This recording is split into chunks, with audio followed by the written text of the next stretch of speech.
I call the Honourable John Banks. Address just what the Labor member has raised. She's raised two very important issues. She raises the issue of so-called sub-minimum wages, and she talks about hitting young workers. The ACT Party supports this bill and supports this young minister. It's an opportunity for young people to get their foot on the first rung of employment opportunity. We support the intention, but the ACT Party is on record as saying we need to go further. Since the Labor and Greens abolished youth minimum wages in 2008, youth unemployment has reached crisis levels.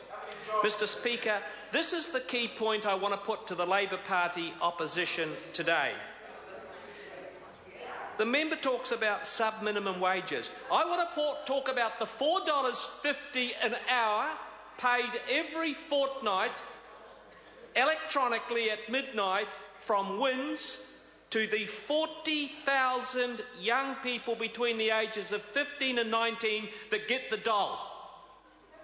$4.50 an hour on the dole. This is an opportunity to pay young people a fair rate of pay for the dignity of a working opportunity. Stats New Zealand put youth unemployment in December, Mr. Speaker, at 30.9%. That's the highest rate we've had in 3 decades. Over 40,000 young people who want to work can't find a job, and I rise in this Parliament today to represent them. And it's worse amongst young Maori, it's worse among Pacific, and it's worse a young Asian. 40% of Maori aged 15 to 19 are on the dole. 47% of Pacific youth are unemployed and on the dole. And 55% of Asian 15 to 19-year-olds are consigned to the dole. 55%. So we're talking about 48% of Pacific, Maori and Asian youth on the dole. And of course, Mr. Speaker, it also has encompassed in that young European and others. But we can't sit back as a Parliament, as a country, and pay so many people, 40% of our youth aged 15 to 19, $4.50 an hour to do nothing.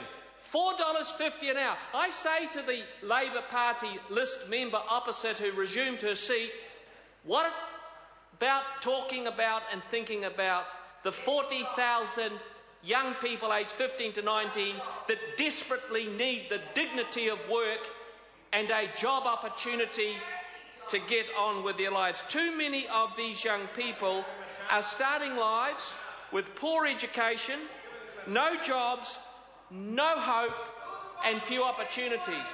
I say to the yapping member opposite, I've been in business, Mr. Speaker, for 50 years this year, and I've employed tens of thousands of young people in the restaurant chain that's 50 years old this year, Tony's, in 27 Wellesley Street. In December 2007, before Labor and the Greens abolished youth minimum wages, Maori youth unemployment was 22%. Maori youth unemployment before the Labor and Greens abolished youth rates of pay was 22%. Today it is double that figure. And the member that resumed his seat has the temerity to criticise the minister for trying to do something about getting the dignity of work for so many people that feel helpless and hopeless without a job. Deliberately legislating to stop young people from making a successful transition from school to jobs is a violation of their right to make their own decisions. Who said that? Deliberately doing that by legislation is a violation of young people's right to make decisions for themselves, to have a working opportunity. The Labor Party's short-sighted policy has had a devastating effect on our young people's morale and sense of self-worth. Morale and self-worth.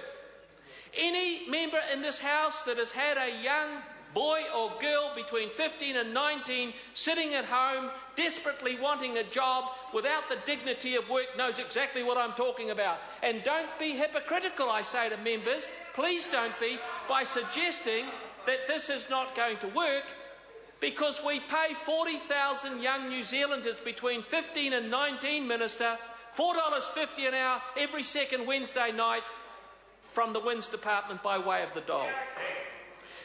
Well, we believe that 80% is still too high as a minimum rate. In the UK, the rate for 16-year-olds is 16%. In Australia, the rate for 16-year-olds is 48%, much lower than what is proposed today. I would like to pay those 40,000 young people looking for work $25, $30, $40 an hour if we thought we could afford it. The facts of the matter is the country can't. Business is struggling, working opportunities are not there, so what we're trying to get here is a measure of sensibility. That member across there has witnessed a doubling since they abolished, the Labor Party and Greens abolished, minimum rates of pay. Twice as many young Maori on the dole.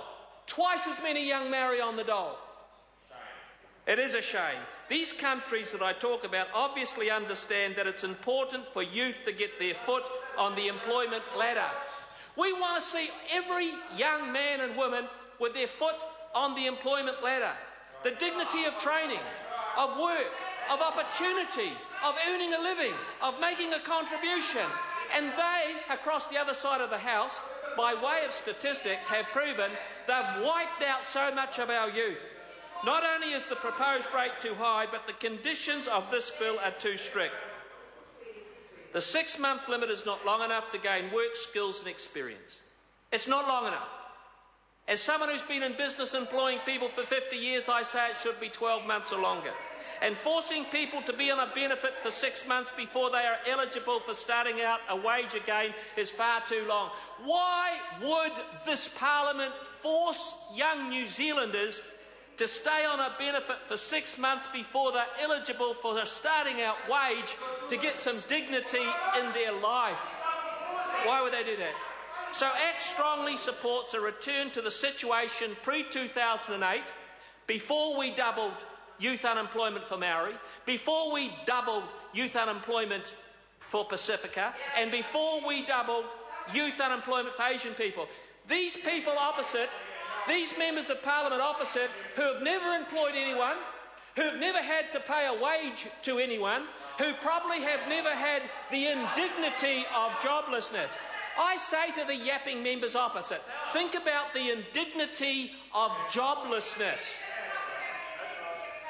Think about the dignity of joblessness. For once in their lives, think about the 40,000 15 to 19-year-olds in this country that are crying out for an opportunity to work.